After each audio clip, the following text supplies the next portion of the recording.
हिंगोली जिल्ह्यातील सर्वच शेतकऱ्यांच्या वतीनं वसमतचा काही भाग वगळता जिथनं जिथनं कयाधू नदी वाहते, खरं म्हणजे कयाधू ही हिंगोली जिल्ह्याची जीवनवाहिनी आहे, जीवन संजीवनी आहे।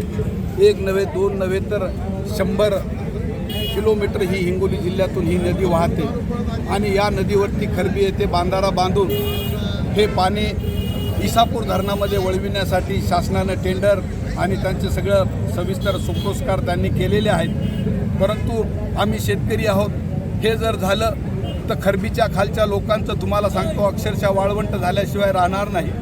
त्याचं कारण असं आम्ही अनुभवतोय, जेव्हा जेव्हा नदीला पाणी असतं, नदीला पूर येतो, त्याच वेळेस आमच्या नदी नाल्या विहिरींना आणि बोरला पाणी असतं। ही नदी आटली की अक्षरशः 5-5 किलोमीटर 6-6 किलोमीटर या नदीच्या दोन्ही साईडला हे पाणी नसतं, प्यायलासुद्धा पाणी नसतं आणि मोठ्या मुश्किलनं आम्ही आज नाही जवळपास गेली हजारो वर्ष झालं या नदीच्या काठावर आमचं वास्तव्य आहे। शासनानं ज्या काही आता नळ योजना केल्यात, मला सांगा या नळ योजनेचं सुद्धा सगळं पाणी जवळपास 600 गावांची पाणी पुरवठा योजना ही नांदेडवाल्यांची ही इसापूर धरणावरून केलेली आहे। त्यांना पाणी म्हटलं की आमचंच पाणी का दिसतं हो, हिंगोलीचंच पाणी का दिसतं का? नांदेडमध्ये त्यांना पाणी नाही, त्यांच्याकडं काही धरणं नाही, परंतु उठलं की सुटलं प्यायचं पाणी असो, शेतीचं पाणी असो की कारखान्याला पाणी असो, सगळ्या पाण्यावरती डोळा हा नांदेडवासियांचा हा हिंगोलीच्या पाण्यावरती आहे। हे कुठंतरी थांबलं पाहिजे। मी तुमच्या माध्यमातून माननीय अशोकरावजींना विनंती करतो की आपण या आमच्या याचं कार्यक्रमाचं नेतृत्व तुम्ही करावं, आम्हाला आमच्या जिल्ह्याचा अनुशेष दूर करण्याचं काम तुम्ही करावं, कारण हीच वेळ आहे, आताच हे होऊ शकतं।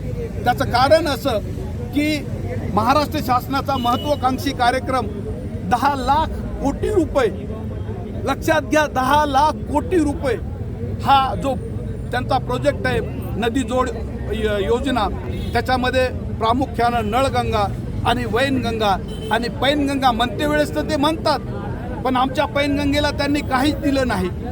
मी त्यांना असा प्रस्ताव देतो की हेच पाणी जर वाशिमपाशी पैनगंगा नदीत जर आणून सोडलं तर हिंगोली जिल्ह्याला मुबलक पाणी मिळू शकतं।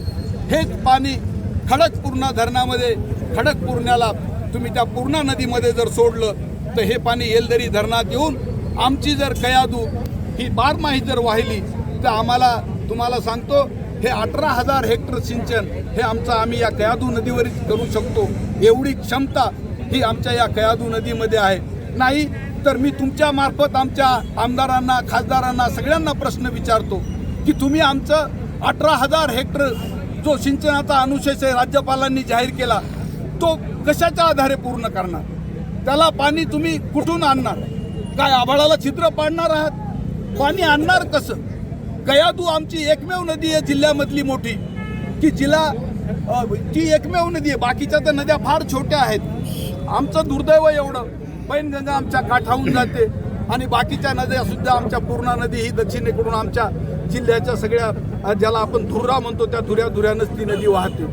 त्याचा काहीही फायदा आम्हाला त्या नदीचा नाही, पूर्णेवासियांना आणि बरोबरच परभणीवासियांना होतो, परंतु आमच्या दृष्टीनं कयाधू नदी ही फार महत्त्वाची आहे। ही जिवंत कशी राहील, आमची माय कशी जिवंत राहील आणि तिच्याद्वारे आम्ही कसं जिवंत राहील एवढंच पाहिजे। हा संदेश आपण शासनापर्यंत द्यावा एवढीच विनंती मी तुम्हाला करतो। धन्यवाद।